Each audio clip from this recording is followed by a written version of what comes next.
Hello guys, what's up and welcome back to the channel. So for today's video nga po, pag-uusapan natin ang dahon ng mangga. Yes, tama po ang narinig nyo. Ayan, nabubulo pa tayo, dahon po ng mangga. Ayan, dahil hindi natin kadalasan pinapansin ang dahon ng mangga. Pero guys, may mga benepisyo pala ang dahon ng mangga. Dapat yung malaman nito. Sabi nga dito, ang mga dahon ng mangga ay mayroon maraming benepisyo sa kalusugan. Narito ang ilan sa mga ito. So number 1, ay wait lang, without further ado sana, no? Pero hindi. I mean, mag-comment, mag-like, and mag-subscribe muna kayo and hit na po yung notification bell para na ma-updated kayo sa mga ganito klaseng video.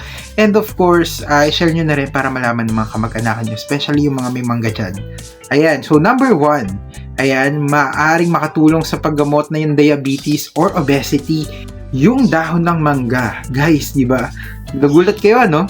Pati pala yung dahon ng mangga merong benepisyo na nakakatulong sa paggamot ng diabetes, yung mga matataas ang sugar, and of course, obesity, which is natamaan tayo dun. Sabi pa nga dito, ang mga dahon ng mangga ay mayroon mga plant compounds na maaaring makatulong sa mga kondisyong ito. So, may compounds nga daw ang dahon ng mangga na makakatulong po sa atin para malabanan natin ang diabetes at ang pagtaba ng masyado or obese or obesity. Ayun, number 2, ayan, is maaaring makatulong sa paggamot ng gall at kidney stones, guys. Gall or kidney stones, ayan, isa ito sa mga pangunahing benepisyo ng dahon ng mangga. So, gulat kayo, no? Pati pala ang mga gallbladder natin ay merong magiging benepisyo sa pag-inom ng katas ng dahon ng mangga. And number 3, ayan, may anti-inflammatory, antimicrobial at antioxidant nga daw ito effects. Ayan, dahil dito ay maaaring makatulong ang mga dahon ng mangga sa iba't ibang kondisyon sa kalusugan. So again, anti-inflammatory, ayan, antimicrobial and antioxidant effects. So ang dami din yung mga benepisyo sa atin.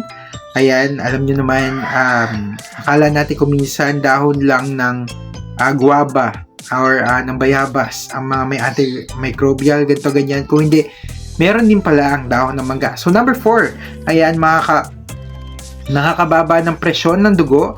Ang mga dahon ng mangga ay may hypotensive properties na maaaring makatulong sa pagbaba ng presyon ng dugo. Ayan, so sa mga may blood pressure dyan or matataas or high blood, ayan, may blood pressure, no?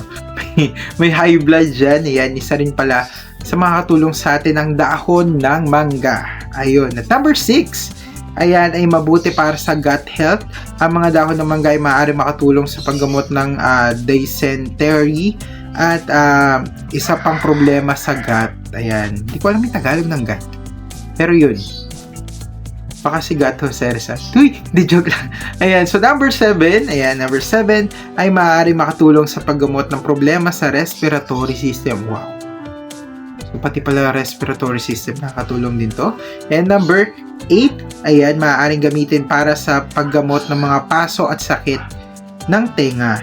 Ayun, so kung napaso ka or may masakit sa tenga mo, ayan, pwede rin natin gamitin yung dahon ng mangga. So again, itong source na to ay galing po sa Healthline, Livelong, ayan, sa Medicine Net, sa Libate, and NDTV Food. Doon po natin nakuha yun. At meron tayong karagdagan muna. Ayan, ang mga dahon ng mangga daw ay mayaman sa iba't ibang plant compounds. Ayan, tulad ng polyphenols at terpenoids. Ayan, ito daw pong polyphenols at terpenoids ay ang mga terpenoids ay mahalaga para sa optimal na paningin or pampaganda ng kalusugan ng ating mga mata at kalusugan ng immune system daw. Sa kabila nito ay hindi pa rin ganap na pinag-aaralan ng direktang epekto ng mga dahon ng mangga sa kalusugan ng mata. Pero ganun pa man, ang polyphenols at terpenoids nga daw ay maganda nga po para sa ating mata. So, sabi kasi, meron din kasi kung napanood, sabi niya nakakalinaw daw ng mata.